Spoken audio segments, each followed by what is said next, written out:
ئەو کاتتان باش بینەرانی خۆشەویستی تلویزیۆنی کۆمەڵە، زۆر خۆشحاڵم بۆ ئەوەی جارێکی ترام لە خزمەتتانە بۆ پێشکەشکردنی بەرنامەی ڕاستەوخۆ. ئازیزان، بەرەوپێری نەورۆز و ساڵی نوێی هەتاوی ئەچین. هەر لێرەوە لەلایەن خۆم و هەموو هاوکارانی تلویزیۆنەوە گەرمترین پیرۆزبایەکانی خۆم پێشکەش بێەوەی عازیزەکەم. هیوادارم ساڵی داهاتوو ساڵی سەرکەوتنی ئێمە بێ بەسەر دوژمنی هەمومان کۆماری ئیسلامی و لە ساڵی داهاتوو تا بە زوودی بەو زوانە بتوانین جەژنی سەرکەوتن بگرین. بەرنامەی ئەوڕۆمان تایبەتە بە چاوخشانێک بەسەر نەورۆز.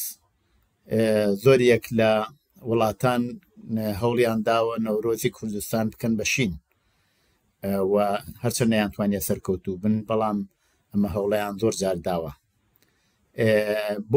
بۆ ئەم باسە و ئاوردانەوەی لە نەورۆز و لە بۆنەی نەورۆز و هەروەها ئەو کاتەی وایە ستایە بەسەرە بێن، یعنی نەورۆزی ژینا کە هاوکاتە لەگەڵ شۆڕشی ژینا. قسە و باسێکمانە بێت لەگەڵ هاوڕێ یۆسفی ئەردەڵان کە هیوادارم هاوڕێیان بتوانن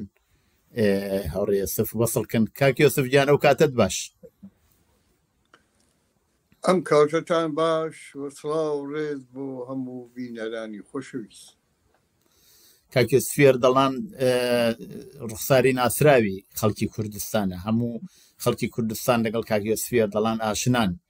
یەکێک لە هەڵسۆڕاوانی لە مێژینەی ساحەی سیاسی کوردستان و ئێرانە و هەروەها توانم بڵێم یەکێک لە نوێنەرانی شۆرای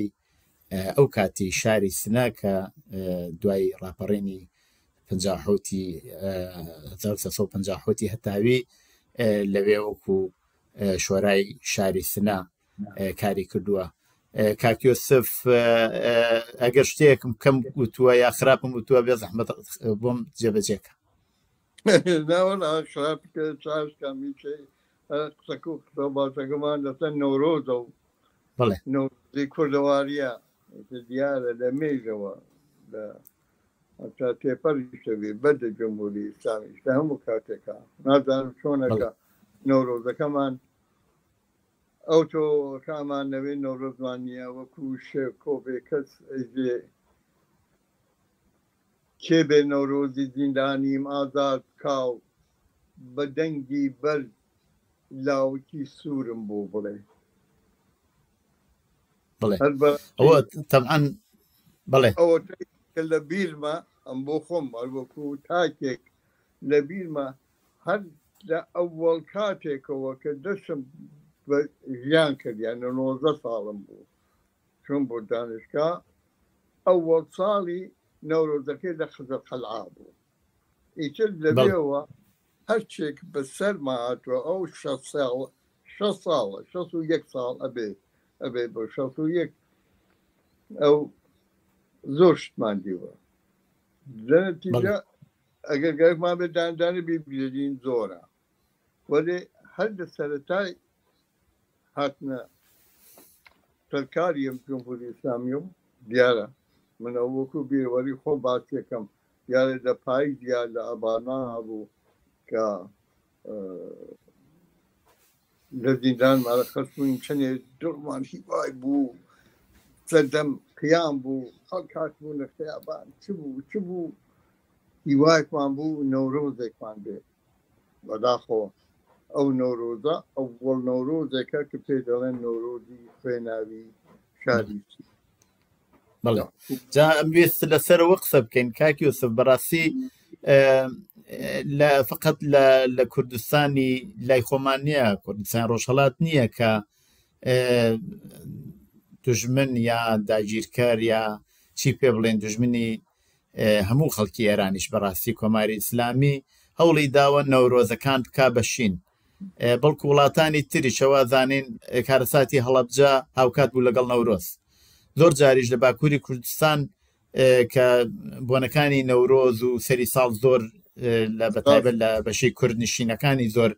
ڕێزی لێگیرە و خەڵکی کێزگار زۆر کۆبنەوە. بەداخەوە ئەو ساڵ لەوە ناچێ ئەو نۆرۆزە بەو شێوە بچێتە پێشەوە و کارەکەیشی ئەو بۆ مەلەرزە بوو کە لەو منتەقە هات و خەڵکێکی هێزگار زۆر گیانیان بەخت کرد و دیارە نەورۆزەکان شاید نەتوان بۆ شێوەی کە پێشتر بەڕێوە چووە بەڕێوە ببن. بەڵام خودی دەوڵەتی تورکیش زۆر جار هەوڵی داوە ئەو نۆرۆزە و ئەو بۆنە سروشتیایە ئەو بۆنە کۆمەڵایەتیە بە نەوعێک بیکابەشین لە ڕۆژاوای شەروا کراوە و ئەمە شتەیەکە دیاردەیەکە کە وڵاتانە کردویان نەزانیویانە هەموو ساڵێک نەورۆز جیالەوە کە ڕێزی لێگیرێت بەڵام هاودڵیە بەیەکۆبوونە خۆشیە و ئاوردانەوەی لە ڕابردوو هەروکو ئیستا چۆن من و تۆ باسی ڕابردووەکەین و تۆ جەنابتان باسی و کاتاکەن کە لە زندان بوویت و ئەوە هەمووی بریتە لە نەورۆز. من پێم خۆشە جیاوازی نەورۆزی ئەو ساڵەگەر بکرێ ئیشارەیەکی پێ بکەین ئەچینە سەر باسەکەمان. بەرەوە لە هاتین سەرەوەی چون ئاوا نەورۆزەکە دەچم پێکرد دیارە 8 ساڵ دوای نەورۆزەکەی خۆی ناویست نەبوو کاچەند دەستکەوتی بوو بەڵام زۆر کورت بوو هێرشیان کرد دیسانەوە هێرشیان کرد ساڵی دوای ئەوە هێرشە دەنامەکەی دیسانەوە کردەوە بۆ یعنی ساڵی 59 ئەوە بوو بەرخۆدانی 24 ڕۆژەی سنە شارەکە شخصیەتی پێدا کرد بوو حاضر نەبوو ئەرچەش لە ناو شارەوە ڕەت بێت 24 ڕۆژ مەخاومەتی کرد بەڕاستی کە لە خاڵەکانەکە بشێ زۆر زۆر دەسەری یان بڕوێت و لێکی باتەوە منزور مەبەست ئیشارەکردن بە ڕابردوو ئەوە نییە بڕوونەوە بۆ ڕابردوو ئەوەیە کە دەرسی لێ وەرگن بۆ داهات ئەوە ساڵی مهمە کە لە بیری ناکەین دوایەوە کە دا سەپا بەسەر کوردستانە شەڕی دەوڵەتی ئێران و عێراق و هەروای 7 ساڵ بە تەواوی ئەوەی کە بوو کەوتە بەر بۆمباران و بێ ئەوەی کە شەڕ لە منتەقەی کوردستان بێ بەڵام بۆمباران و خراپیەکەی هەر بەسەرمانەوە بوو کە دوایی هەروە ئاماژەتان پێکرد مەسەلەن شەڕ گەرێکی بوو دوایی بێ کارەساتی حەڵەبجە لەو دیوە بە قەوڵی معروف وە کارەسات بۆ گوردانی شوان کە تێدا نازارترین گوردانەکان وەکو هەموو ڕەفێقەکانی ترمان دەستا بوو بە لەوە داخێک لە دڵمانەوە کە ئەمێنێتەوە بۆ هەتایە یعنی ئیتر هیوادارم شتی وامان ئیتر توش نەبین بە تواشکەم بەڵام دەبینین لە تەواوی ئەم ساڵانم 40 ساڵە ڕاستە حکوومەتی جمهوری ئیسلامی لە ئێران هەر حکومی کردووە ڕاستە ئیسەی چەرخۆڵدا و کە خۆی ڕابگرێ ئەوە دەلایلی خۆی هەیە لەلایەکەوە ئەزانین حرەکەتی مێژووی ئەوە نییە وەکو حرەکەتی ژیانی ئێمە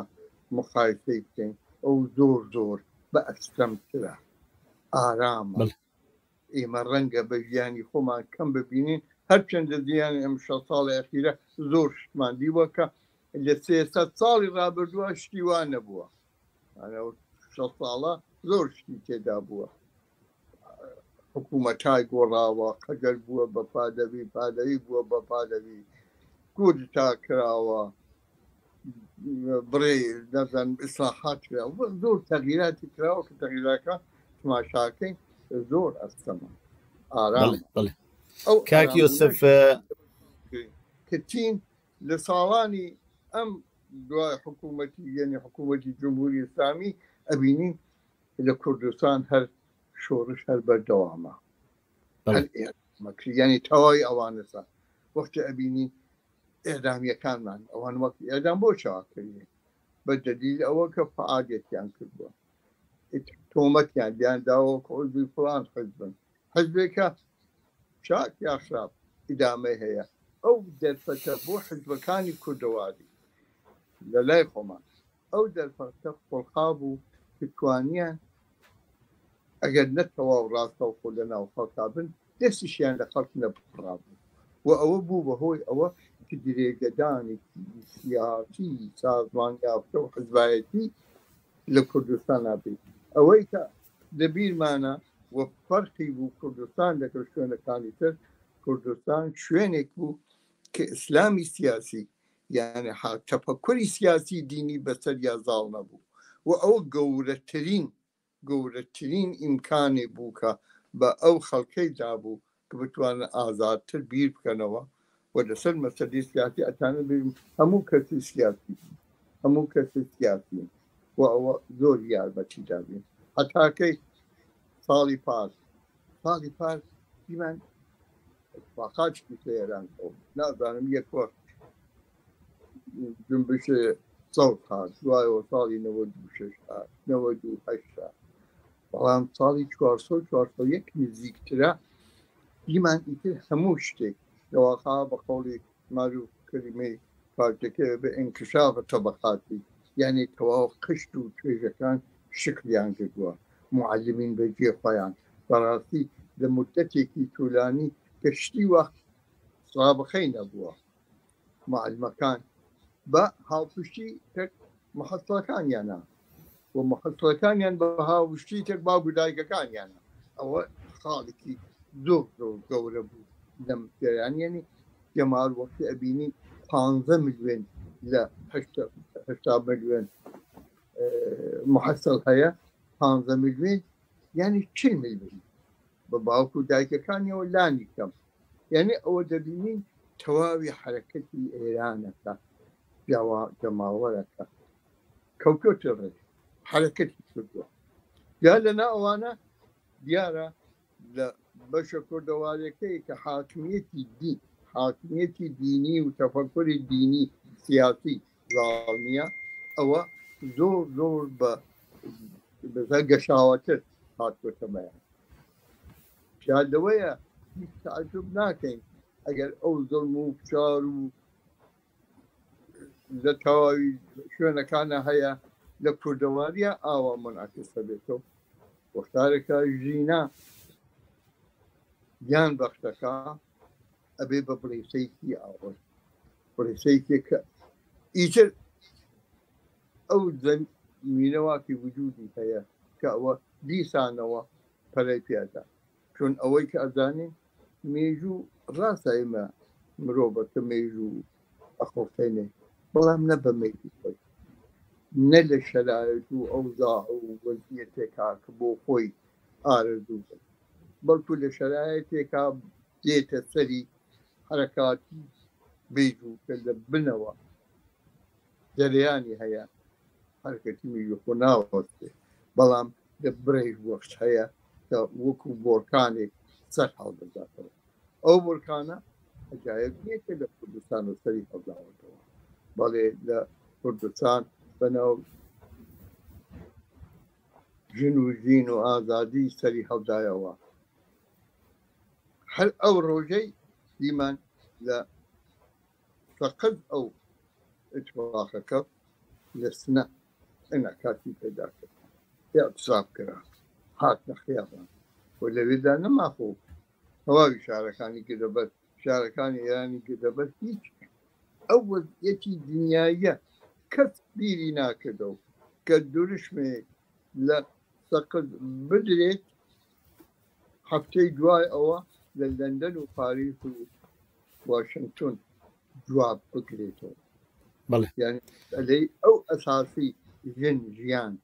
و ئازادی لە بەرەوە هەمەی کە تەواوی دنیا لەژێر شەکمەی سەرمایە و ئستثمار و نەگوەتە ئاوا خەریکە زەد لە کێشێ جواب بەداتەوە بە ئەو حاڵەتە شتێکی تایبەتیە و دوای کاک یۆسف زۆر بەداوای لێبردن بۆ ئەوەی مەجالمان بێ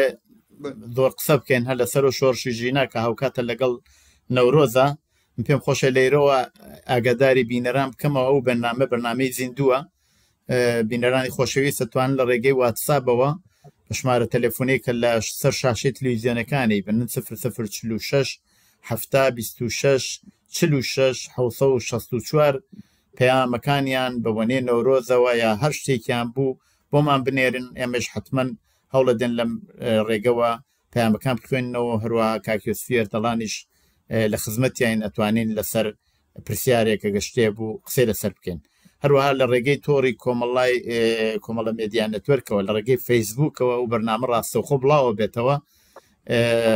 بینەرانی عزیز دەتوان هەر لەو ڕێگەشەوە بە دانانی پەیام و شتێکانی خۆیان هەرچیەک بوو ئێمە توانی بیبینین و لەیرەوە پەیامەکان بگوازێنینەوە. زۆر داوای لێبرد نەکەم کاک یۆسف، ئێمە هەروە بخۆتان ئاماژەتان پێکرد ئەو شۆڕشی ژینە کە لە ئارایە و بە تەوری واقعی ئەوە گۆڕانکاریکی تایبەتی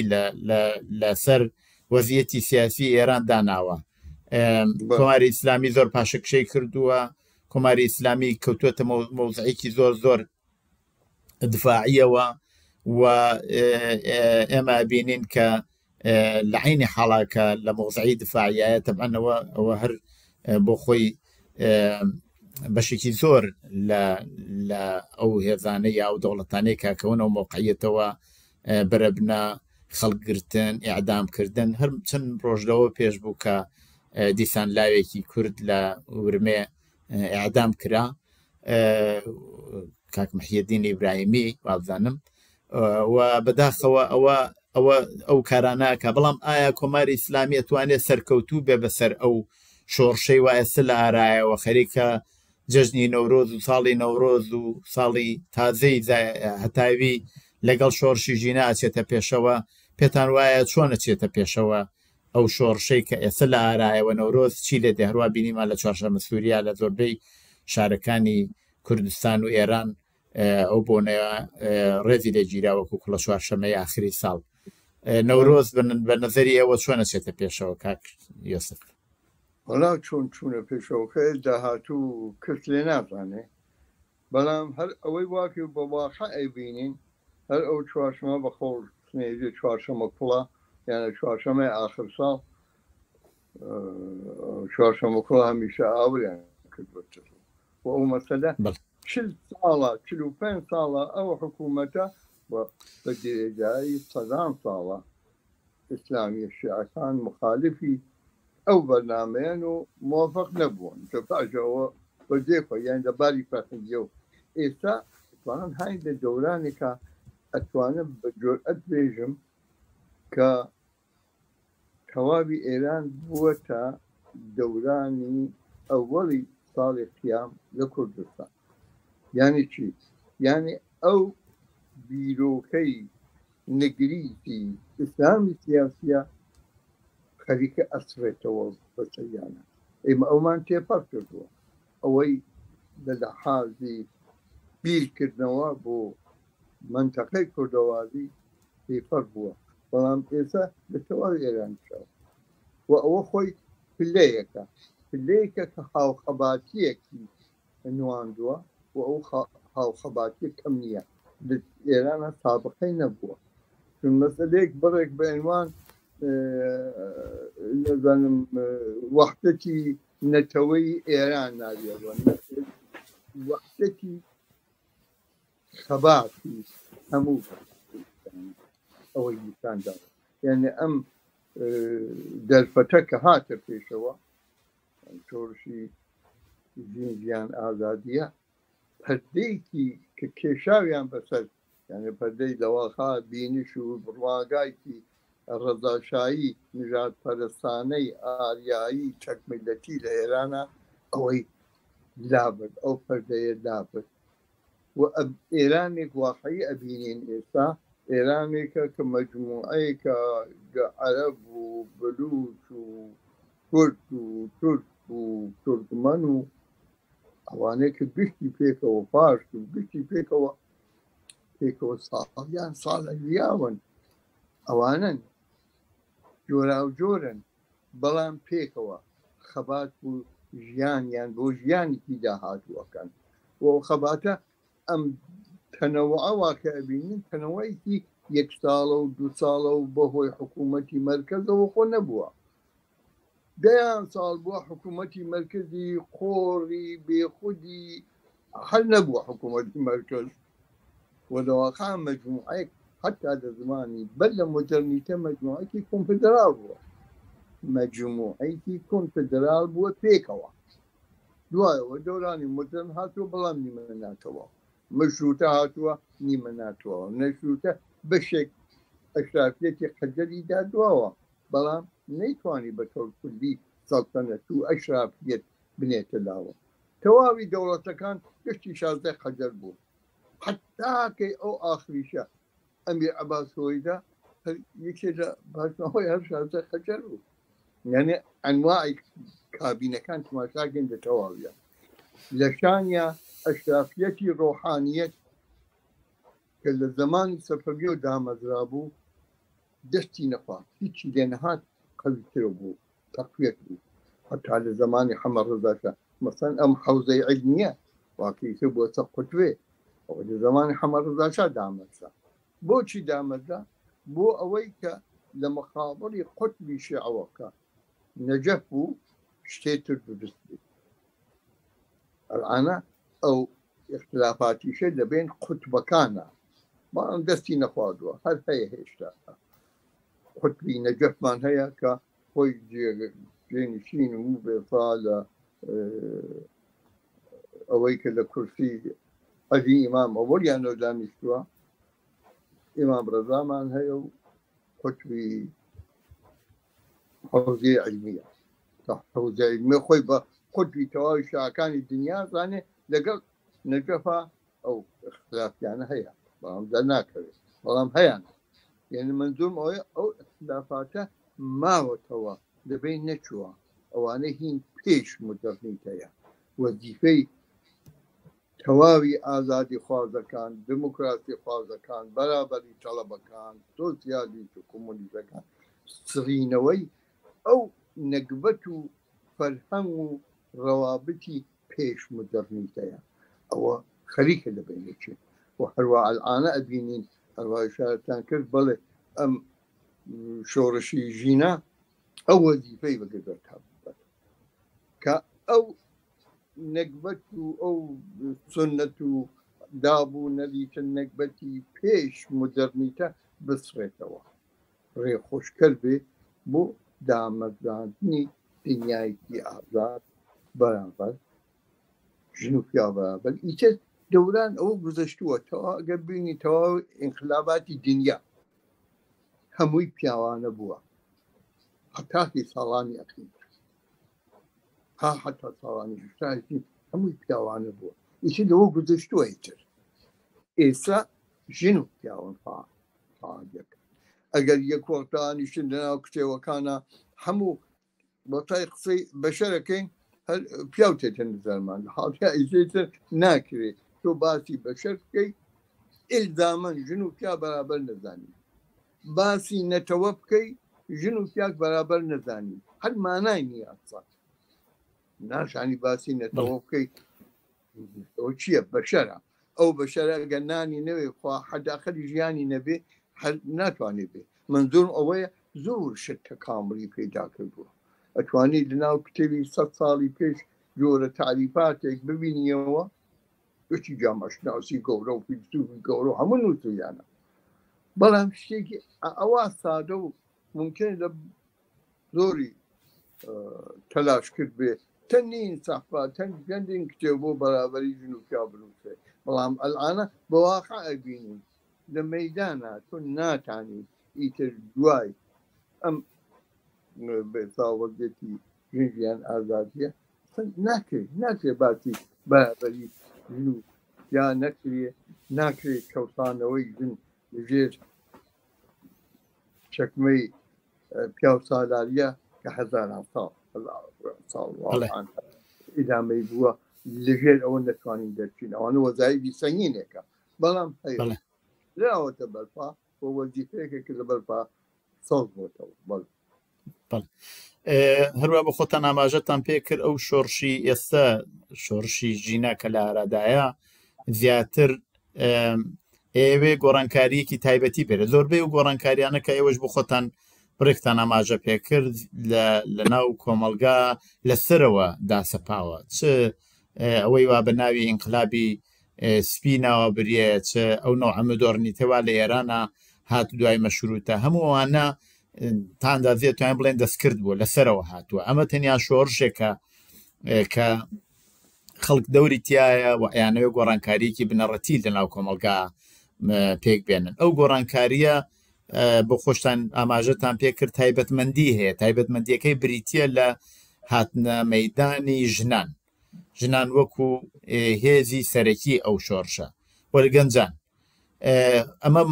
معنای ئەوەیە کە لە ئێمە لە ڕۆژهەڵاتی ناوەڕاست بەڕاستی بەهاری عەرەبیمان بینی و زۆر شتی کەشمان لەو بابەتەوە بینی بەڵام هیچێک لەوانە نەیتوانی ئەو دروشمە سەرەکیەی کە ژنجیان ئازادیە کە گۆڕانکاری لە ژیانی نیوەی کۆمەلگاوە توانین بڵێن هەموو کۆمەلگا لە لایەکی تریشەوە پێک بێنێ مەسەلەی ژنان مەسەلەی گەنجان ئاڵوگۆڕی کۆمەڵایەتی ئاڵوگۆڕی ئابووری ئەو موقعیتەی وە ئێستا ئێران تایەتی فەقیری بێکاری و هەموو نامەتیانێوە لە 44 ساڵی ڕابردووە کۆماری ئیسلامی بەسەر هەموو خەڵکی ئێرانە دای سەپاندووە ئەم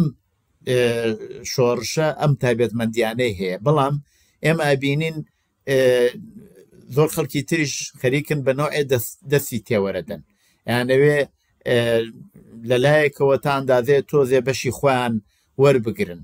یا یانەوێ سواری ئەو شۆڕشە بن چەند ئەمان ناتوان سەرکەوتوو بن بەڕاستی کاک یۆسف هەروەکە دەبینین لە حرەکەتی مێژووە دوو بەرە هەیە بەرەیەکی شەقام و خەڵک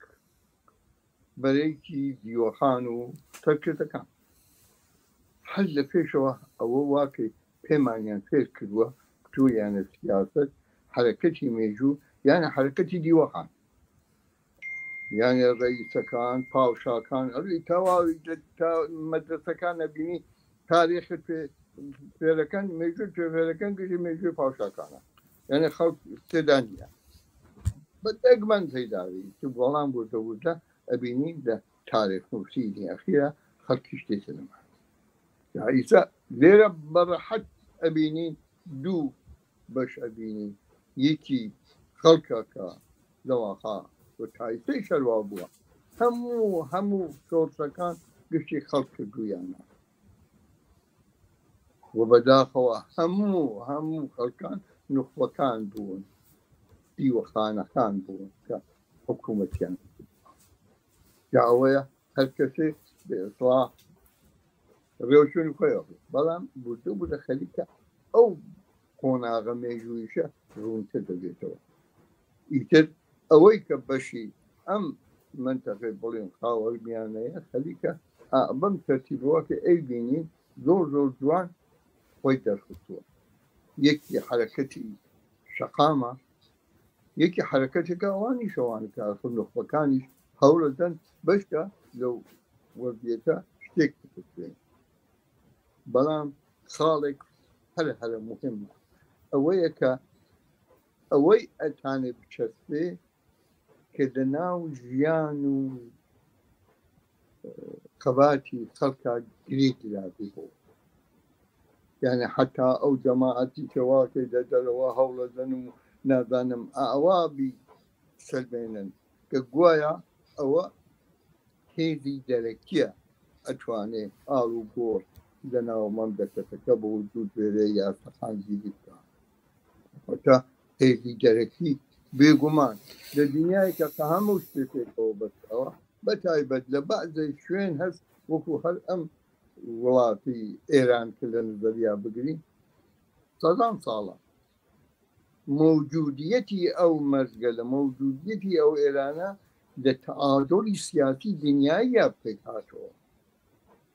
ئەویش لە شەی دەنزارا بگرین لە زمانی خەجەرە حەق قودەتی نەبوو بەڵام لە تەعادڵی سیاسی ئەو وەختە تێزاری و ئینگلیسا بوو کە شکلی خۆی ثابت کرد و بە دوای ئەوی شەفرد شوێن کرد یا وڵاتگەلێ بە وجود هاتن وەکو تورکیا و عێراق و ئەوانە گەشتی تازەن هەنان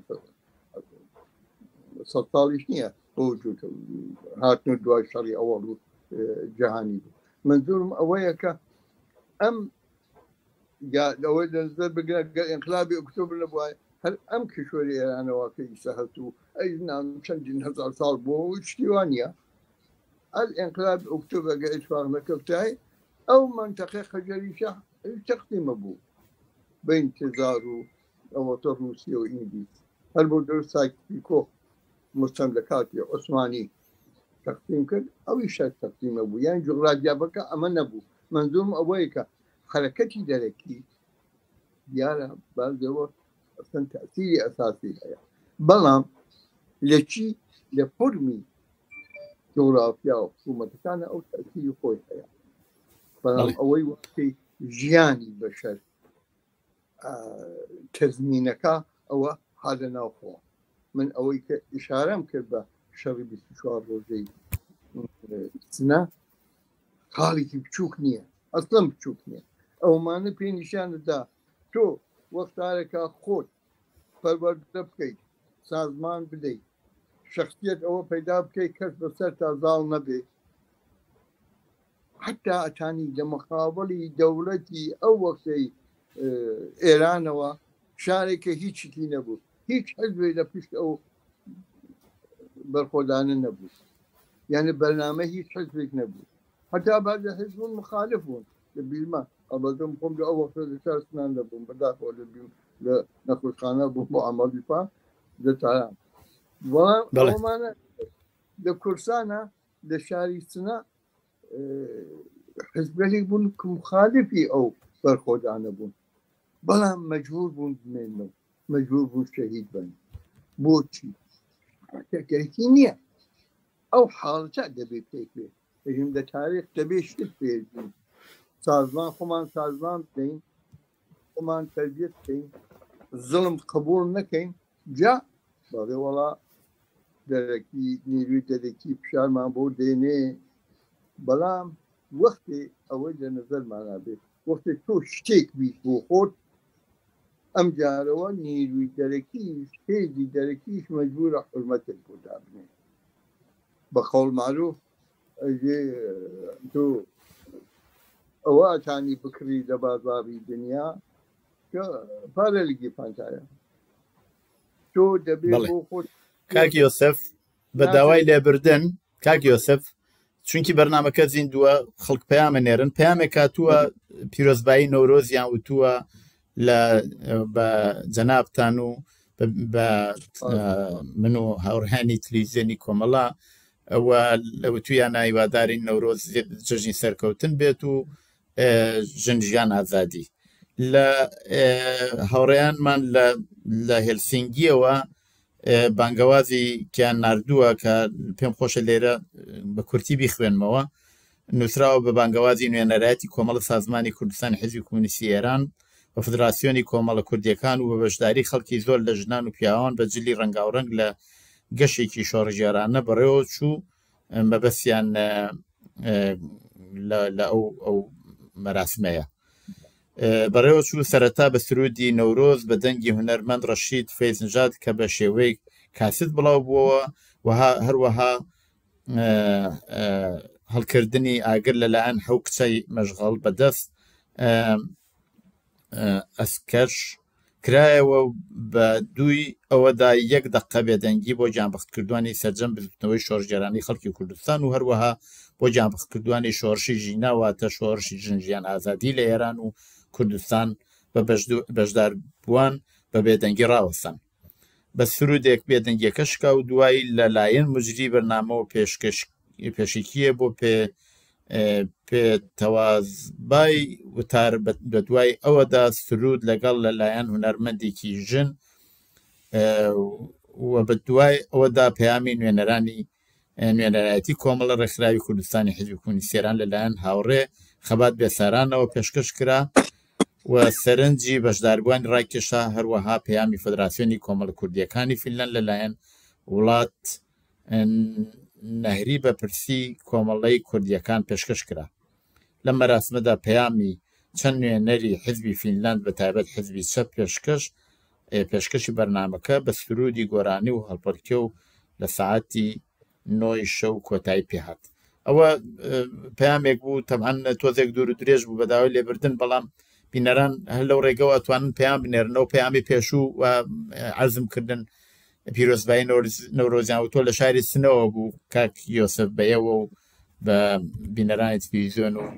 و و هەروەها لە ئاخراوەتیانە ژنجیان ئازادی فەرموو ئەگەر ببەخشە قسەکەم پێ بڕایت بەڵام چونکی بەرنامەکە زیندووە و خەڵکیش پەیامە نێرن جاجار پەیامەکانیان نخوێنمەوە وایە هێزی دەرەکی تەئسیری بووە کاک یۆسف بەڵام ئەو دەورە ئەو کاتانەی وا هێزی دەرەکی زۆر تەئسیری بووە خەڵکیش لە ساحا بوون بەڵام هیچ کات وەکو ئێستا نەبووە ئێستا ئێمە بینین کە زۆر فەرقی هەیە بەڕاستی ئێستا لە ئاسی هەموو ئێران حتا ساڵی 57 خۆ خەڵک لە هەموو شارەکانە بەرامبەر بە ڕژیمی پەلەوی شۆڕشیان کرد و ڕژیمی پەلەوی ڕووخا بەڵام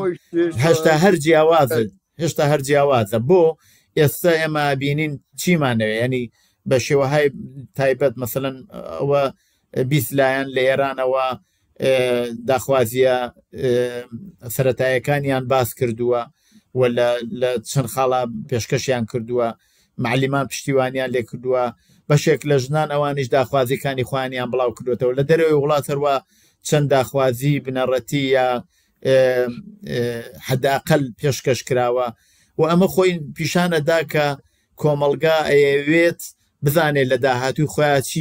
پێش بێنێت بەڵام خەڵکی تریش خەریکن بە نەوعێک لەم ڕێگەوە وارد دەبن لەو بابەتەوە ئەڵێن چی هەروە ئەمەشتان کردەوە بەڕاستی ئەو بگین سازی و ئتحادیە و جۆرانەکە مشهوریکیاندا دەدەوە کە هەڵایکیشی هەڵخران شتی عجایب نەبوو شتی تازەی تێدا نەبوو تەواوی ئەو خاڵانە لە بەرنامەی حزب پێشکەوتووەکان و خەباتکێڕەکانی ئێراندا بوو هەیە و بەردەوامە بەڵام نیشانیدا کە ئەو دروشمانە زیندون دووارە ئەکرێتەوە ئەوەی مهم کە هیوادارم تشکیلات خۆشی بۆ وجود بێت جا هەرەوە بوو فقط سادە ئەوەی بڵێم دەرەوەی وڵاتە بە ئەبینین کە داگیرکارەکان بە تایبەت ئەمریکا ئەنواعی ئەمرازی هەیە یعنی دروست ئەکات و هەیەی لەلایەکە و مجارێدینی هەیە لەلایەکە و نازانم کوڕەکەی زاپەتەوی هەیە بە تۆ عەرشکەم لەلایەکەوە کەسانی تر وەکو ئێسا تەڵەب بوو بن و ساتەکان ئەوانەیشی هەیە بە هەموو ئەو ئێسا ئەمرازانە قمارەکە ئەوە نەبێت پێ پشتی یەکی گردە پشتێ و یاکێنێک بێت چی ئەوانیشە لە نێو خۆیانە ظاهرەن شەڕە جەنجۆکیانەوە مخالفن مەسەڵەن فەرکە مجاهد ئەژێ من ڕزا پالێم قبوڵ نییە ڕزا پالیشە ئەو مجاهد ئەو کاری خۆی ئەوە دیەوە هیچ کارەتاری نییە ئەوە شەڕە جەنجۆکی بینی خۆیانە و ئەوەی ئەکەن بەڵام ئەوەی واقعی مهمە دیومانە ئیتر وەزعیەت لە زمانی لەوەخا وەکو بێژین ئەفغانستان نییە کە یەکسەری یەک نەفەر بێرندان کەرزایدان نەبان حکوومەتێکەوە ئەو وەزەجی تێبیایە هەروواکە دیمان حتا لە وەختی سقوتی حکوومەتی سەدامە نەزان چەلەبی و بن وساتیان هێنا و کارێکیان پێ نەکرێ و تا ئێستەیش ئەو فەرمەکە تێکتووە ئێستەیش تەقامی نەگرتووە لەلایەکەوە بینی هەر ئەرشدا حاکمە و زیاتریشی لەبەر ئەوەیە هێشتا ئەو حاڵەتی بتم ئەشرافیەتی ڕۆحانیەت ئەشرافیەتی شیعە کە لە عێراقا حکوومەتەکە ئەو هەمیشە حکوومەت بووە ئەوەیە کە مانعی ئەسلیەکە بۆ یەکگرتووی و پێشبردن کارەکە ئەبینین کاورای سیستانی لێ شوێنێک هیچ باسی نییە بەڵام لە بیرمانە وەختێ گەریان بۆ حەشتی شعبی دروستکەن تا موافقەتی سیستانیان وەرنەگرنیانتانی دروستی ئەو جۆشتانە مانای هەیە جا ئەو قدرەتەوە کە ئێسەی کە عێراقایە هیچ لە ئێران چییە تێک چووە یەکوەخت بوو هەر بۆ دەلیلە بوو کە ئەو حکوومەتیان نتوانی دایبنن حکوومەتی ئەشرافیەتی شیعە کە لە زمانی سەفەویە و قوەتی بوو حتاکە ئێستا ئەگەر لە زمانی حکوومەتی شا بۆ جێبەجێکردنی ئەمریکا ئامرازێکی ئامادەی دەبێت حاضر و ئامادە بوو یانی چی یانی ئەشرافیەتی شێعەی لەبەردەستا بوو توانی جێبەجێ بکات بەڵام کاکی یۆسف آخر خۆ هەر ئەو ڕووداوانە فقط لە ئێران ڕووی نەداوە یا لە عێراق ڕووی نەداوە ئێمە ئەبینین هەر لە ئەوەی وا بەناوی بەهاری عەرەبیە ناسرێت خۆ شتەکە ئاینی نەبوو یا ڕێبەرانی ئەو خەباتەی وا لە چەند وڵاتی میسر و ئەوانە ئەوە خەڵک بوون ئەوەی وا جیاوازیەکەی پیشانەدا لەگەڵ میسر و لیبی و شوێنەکانی تر تونسە کە دەوری ژنان لەوێ هەر ئانیش بۆیە بینین حکوومەتێکە ئێستا لە تونسا لە سەرکارە ڕنگ و بۆی ئەو خەباتی خەڵکەی پێوە دیارەوە ژنان توانیوانە لەوێ بەشێک لە داخوازەکانی خۆیان بچەسپێن مەبەستم ئەوەیە کە شۆڕشەکە هەچی زیاتر خەڵک توانیوێتی بەشداری گەرموگوڕی تیا بکات و هێزی خۆی پیشان بدات و هێزی خۆی داسەپێنێ ئەوەی وا ویستوێتی قدرەتی خۆی بنوێنێنێ توانیە بۆ شێوە وا دڵی پێوێت بیباتە پێشەوە مەسەلەکە واقعیت ئەوەیە کە یەک وەخت دوای سەردەمێک لە تاریخ لە مێژووی بەشەرە جنبشێ ڕزگاری خوازی نەتەوەیی پێکات یعنی بۆ ڕەفعی ئیستعمار و ئەوانە توا بوو تا ساڵانی هەشتای میلادی لەو ساڵانەوە ئیتر ئەو هێزەی واقعیان وت حکوومەت سۆسیالیستەکان ڕوو بە ئوفول بوون ئیتر وتیان حرەکەتی جەماوەری یعنی ئەوەی واقع پێژن قیام پێژن ئینقلاب ئەی وتیان تەواو بووە ئیتر بە ڕۆخانی ساڵی 90 بوو ڕۆخانی دیواری بەردەن وتیان حرەکەتە تەواو بووە و عینی ڕەکانی ئەوە کەوەی جمهوری ئەمریکا بۆ وتی ئیتر ئەوانە تەواو بووە بەڵام اتفاقا ئەو حرەکەتی واکە فەرمووی بەهاری عەرەبی دوای ئەوە حرەکەتیغایەتی دنیا ئەوەی نیشانەدا نەخێتەوە نەبووە یعنی شۆڕش و سەرهەڵدانەوەی ئاخێزی نێو جەماوەت وجودی هەیە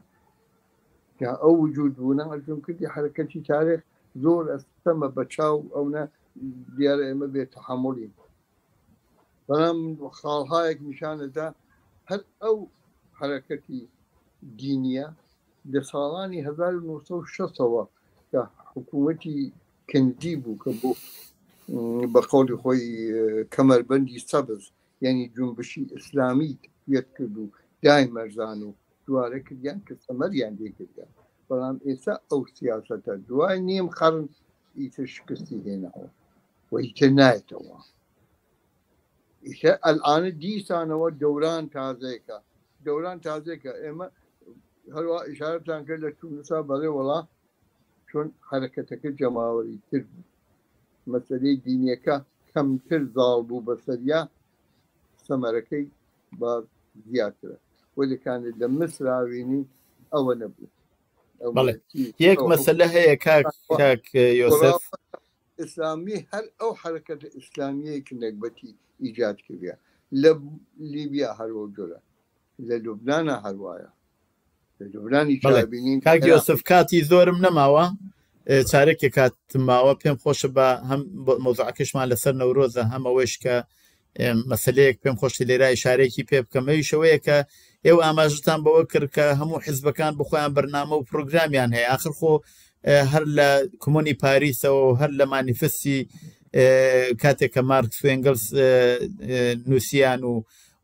یا نازانم حقوقی بەشەر و هەمومانە نووسراوە خۆ ناکرێ بڵێ چونکە ئەوانە بۆی تر پێویست ناکا بەڵام هەموو حزبێک لە هەر شەرایەتێکە ئێمە لە پێکێنانی هەیەتی نمایندەگیە خاڵی تایبەتی و سەردەمەمان بوو ئێستا شۆڕشەکە و شەرایەتەکە جیاوازە پێویستە بەپێی ئەو شەرایەتە تازە داخوازیە بنەڕەتیەکانی خەڵک لەوێ بێتە پێشەوە مەترەح ببێت و مەسەلەکە وێنێ چونکی هەیە ئیسە لی گەڕین بۆ یەکی شەو هێزانە خەریکن ئێستا هەر کامێکیان لەلایەکەوە بە نەوەیەک خەریکن داخوازیەکانی خۆیان باسەکەن لەیرە پێم خۆشە ئشارە بە یەک شت بکەم کە ئەم مەسەلەی ئێستا کە باسی نەورۆزمان کرد ئایا لە دوو ڕۆژی ماوە تقریبەن ئەو ڕۆ 28 مانگە ئایا لە نەورۆزە پێتان وایە دیسان شەقام بە نوعێک دێتە پێشەوە و داخوازیەکانیان لەسەر شەقامە مەترەحەکەن بە هەموو تەجروبانەوە بوویانەوە کۆماری ئیسلامی هێرشی کردووە بەشێکی زۆر لە خەباتکارانی دەست بەسەر کردووە و لە ڕێگەهای جۆرەوە جۆرە هەرێکی بۆ پاشەکشێ بکبەوە ئایا چی ئەکرێت وە دیسان پیشان بدرێ و شۆڕشە هەر زیندووە و هەرە چێتە پێشەوە زیندووبوون شۆڕشەکە هەر ئەو ترس و نەکبەتی حکوومەتە بۆ خۆی ئەوەی نیشانەدا بەڵام واقعان چی پێشتێ ئایا ئەو شۆڕشەی کە تاسە سابقەی نەبووە حدودی 6 مانگ هەر کەفی خەیابانە بوون لە شەقام بوون ئایا ئەوانە توانیویان نەدەبنەوە کە ئیلزامە لازمە تا ئێستا بە قەوڵی معروف دەڵێ پەیوەندی ئۆفقیان بووە ئایا توانیویانە ئەو پەیوەندە بنەڕەتی تر بکەنەوە بیکەنە تشکیلاتێکی ئەو تۆ هیچ لازم ناکات زەبەلاح و عەجایب بێت و چەندین ساڵە و ئاوانەی شوێت دیارە ئەوانەواتەی تەجروبەیان بووە و کاری تشکیلاتیان کردووە ممکنە بتوانن موثر بن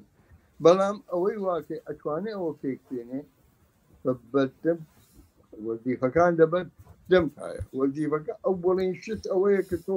ئازادی بەیان و عەقیدە و کردەوەت هەبێ بتانی من نەزەری سیاسی خۆت هەر بۆ جۆرەوات بە مەنشور بە دەبدان تشکیلات دەریەبڕی بتانی ئەوە دەبین و ئەنجامی بدەیت یعنی ئەنجامدان بە ئەمەل دەراوردن و ئەو شانەواکەی ئەیجێتی مهمە ئەگەر لە وەختە ئێمە ئەیژن تەجروبەی شۆرای شارەکانمان هەیە شۆرای مەحەلەکانمان هەیە جوابمانەداوە بە نیازی سەردەم و لەحزەیی ئەو مەحەلەواکە تیا بوون کە دوایەوە گەشەی کرد بوو بە شار کە ئەمڕیان کرد وێلا ئەکرا بە تەواوی یعنی ئەو نیازە لەواکەی بوومان نیازی ڕۆژمەڕە لە نەوت و قەند و شەکەر و چایە و نان بگرە هەتات و شای کرد کە سنفەکانی چی کرێکاران چی کرێکاریەکان کە سنفە حرفەیەکان حرفەکانی ناوای چی و کەوانی لە پەیوەند لە یەکترینە یعنی ئەگەر پەیوەندی ناناواییەکان پێکەوە نەبووە وەک عادێ رابطەی تەکسیلوا تەنزیم نەکرایە کە لەلایەن مەجموعە نەزارەت ئەکرا لمەدەم توجار قاتیە بوون نەنزانی نانخۆن یا جەماعەتەیەوە هێن بکەن منزوور مۆسە هەر ئەو حرەکەتە بوو شکۆلانە خۆی ظاهرن بۆ کەسکا لە دەرەوەی ژیانە ناتوانێ بیبینێ بەڵام لە ژیانە ئەبیندرێ ئەوەیش کە بڵێن وەڵا ئەمەی سەرتاوە بووی ڕاستە ممکن ئێمە شاهدی ئەوەی شتێک ڕێکشتاتۆ خوارەوە بەڵام هێرشی حکوومەتی تۆدا بۆ سەر جەکان مەدرسەی کچانە ئەو جەنایەتانە کەم نییە ئەو هێرشە دڕندانە کەم نییە هێشتا حکوومەت ئەو جۆرە واکەی بتوانێت هێشتا ئەتانە بێژم نەیتوانێت وەدار نەتانێت چون یەک زەڕە بەزەی تێدا نیە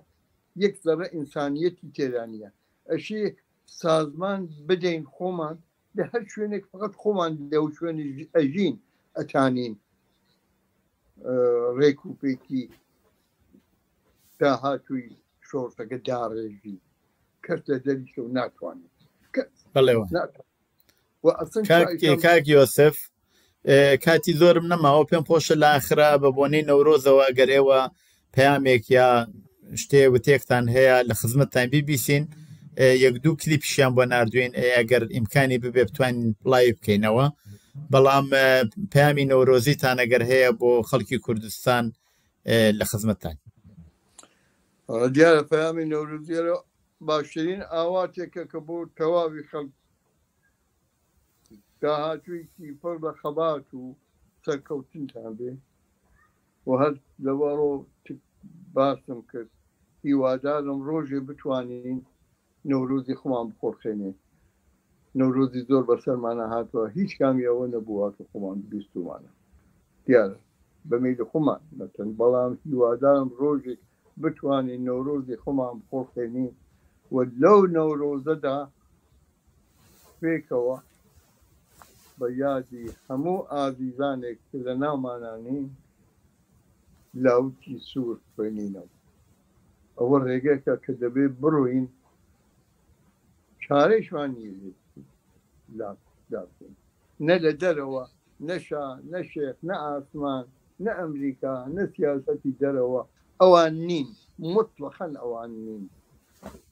وسمان دیاریەکان خۆمانی ئەتوانین نیشانیشمان داوە هەر دەورانی بچوو هەر ئەو دەورانە بچووکە نیشانی داوە خەڵک ئەتوانێت بۆ خۆی ئیدارەی سیاسی و ژیانی خۆی بدێتە دەستەوە هەر ئەو دەورانە پرتەواکە هێشتا نەیانێت هیچ ئیمکانیان نەبوو هیچ نیازێک بەوە نییە ئاغای نازانم فڵان کەسێک بۆ ئەساسا تەک شتێکا زۆر پێ سەیرە وەکو مەسەڵەن حکوومەتی میراتی یعنی سەڵتەنەتی ئەوە ئەسان نەفی بەشەرە نەفی مساوی بەشەر بەرابەری بەشەر چۆن ئەتانین ئەوە ئەساسن باسی پێ تا چرەسە بەوە بێن پاڵی پێێن پێوەکە هەڵا ئەوە پڕی ئەو کوڕی باوکی وەگە باوکی خۆی ڕاگرت ئینجا خۆی چیکە تا کوڕەکەی چی بکە دوایە تۆ بڕی پاڵی پێو بێت بەڕاستی جێشەر بەساریە یعنی ئەو نوع بیرکردنەوە وەکو کابرا مەلەکان ێژن ئاغازادەها ژنشون بهتەرە بەوە پێکەنینمان تێ بەڵامی ژنی پادەویمان پێکەنین نییە بۆچنە ئەویش مەسخەرەتە لە ژنی ئەوانە هەر ئەوەیە کام ژن کام نژاد پەرستی کام بیرۆکەی ارتجاعی ئەوانە تا ئەو جۆرە شتانە حتا ئیمکانی ئەوە یعنی خۆی بێگومان بەدبەختانە ئەوەیە کە کەسێ بەخۆی ئیجازە قسەی وا بکە ئەوە مانای هەست یعنی لە ڕووی هاوتەی قسەی وا بکە بۆ مانایە کە ئەیدەیەک هەن قسەی وا هێشتا قوڵەکەن ئەوە بەدبەختی ئەشی ئەوە بیر بێنەوە ئیجازە نەدەین کەس بە ژنی بانترەوە و بە وەزعیەتێکی گۆیا خوددا ئەوی کردوێتە گەورە و ئەوانایەوە ئەو پنج ئەو ئەوسە ئەو دەچە پنج ئەوسیایە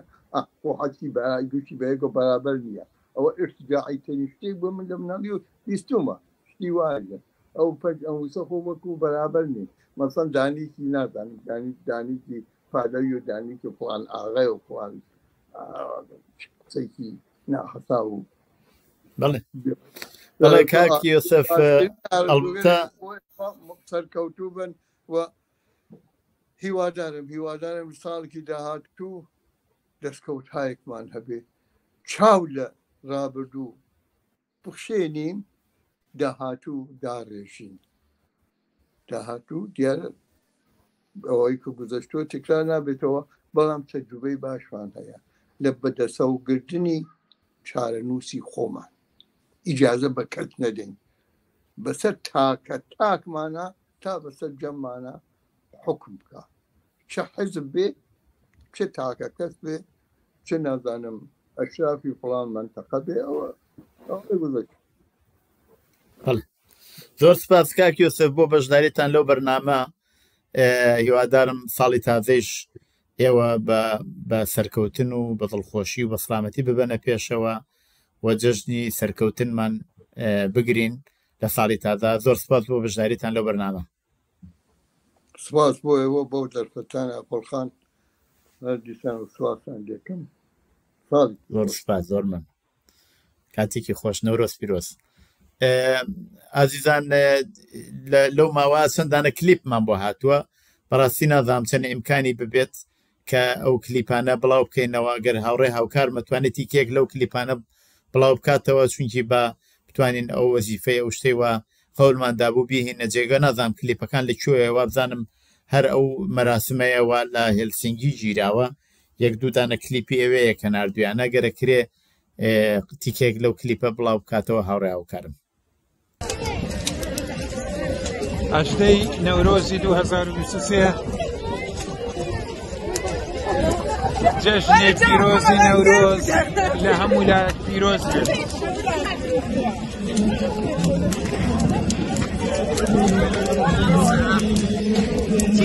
ئەڵڵا ئەگرەکەی چەند جوانە هەر گەشاوە بێ بڵێسەد هەر گەشاوە بێ هەر بڵێسەدار بێ هەر گڕ بێ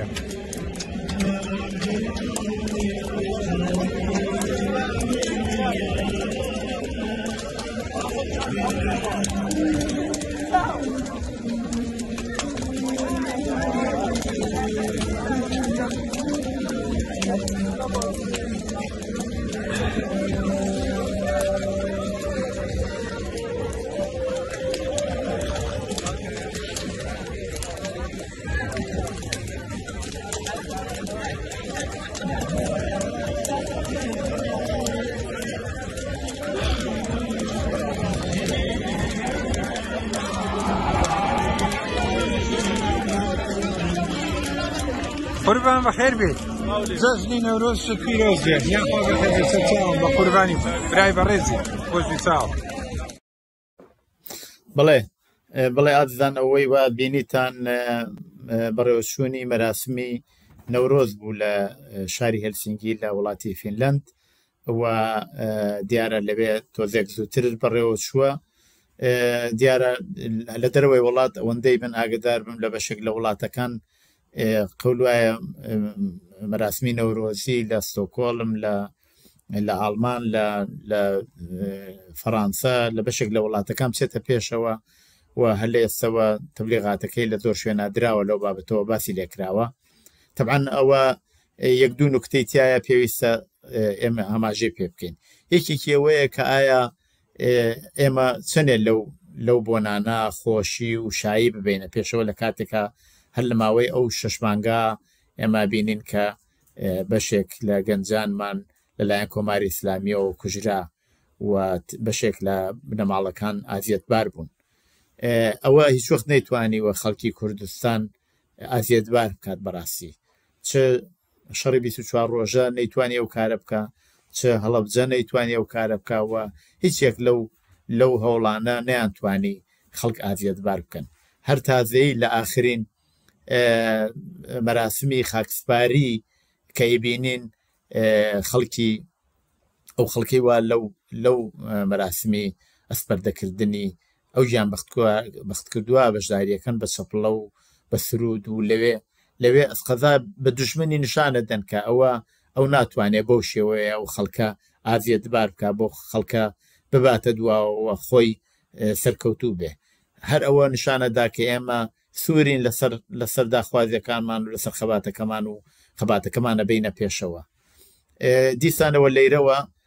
لەلایەن خۆم و هەموو هاوڕایانی تلویزیۆنی کۆمەڵەوە ببوونەی نەورۆزەوە پیرۆزبایی گەرم ئەەکەم هیوادارم نەورۆزی سەرکەوتن بگرین و ساڵی داهاتوو ساڵی سەرکەوتن و خۆشی و کامرانی و دنیایەکی باش و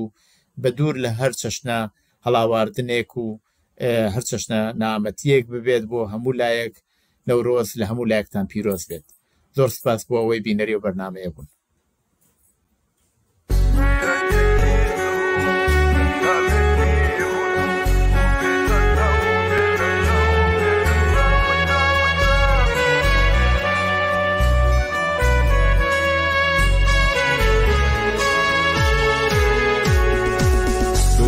یەکی زوو هەتاوێکی ڕوون و بێلە چاو بێلە چاو بێلە چاو چاو چاو ئەسمان گەش بوو هاورێکی ڕەش هات دوژمن گەبارۆ یاسۆیدا و پارتیجانۆ بورتامی ڤیا و بێلە چاو بێلە چاو بێلە چاو چاو چاو پارتیجانۆ بورتامی ڤیا che mi sento di